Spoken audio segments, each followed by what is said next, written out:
lundi soir sur notre antenne, la députée des Hauts-de-Seine a précisé les raisons de son départ brutal de La République En Marche, faute d'exemplarité suffisante et à cause de désaccords sur la méthode utilisée. Au lendemain de sa démission de La République En Marche, Frédéric Dumas s'est confié lundi soir sur notre antenne sur les raisons qui l'ont poussé à claquer la porte du parti présidentiel pour rejoindre le groupe Audi et le club La Manufacture de Xavier Bertrand. Nous, la reine, ne sommes pas exemplaires, affirme d'abord la députée des Hauts-de-Seine.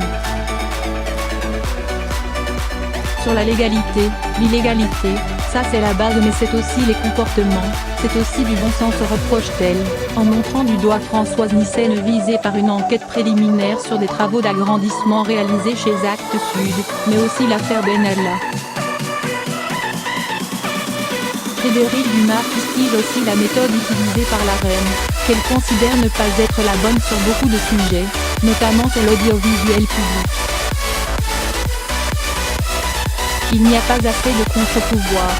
Le Titanic, pour moi, c'est la France.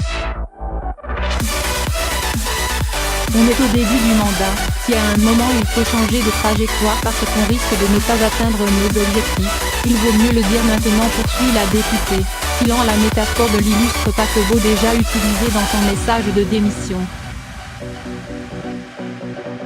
Je ne passe pas de la majorité à l'opposition, nuance néanmoins Frédéric Dumas, qui a désormais rejoint les rangs alliés de la reine, l'Audi.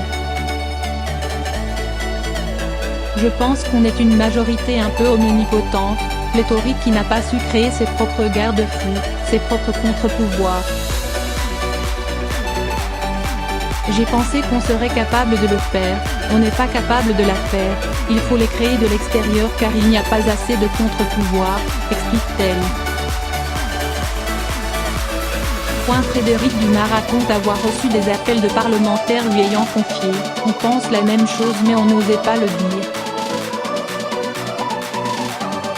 Il s'agit, bien sûr, de l'expression de déception profonde et les raisons de ce choix de quitter la majorité, que je fais avec tristesse, sont toutes mûrement réfléchies.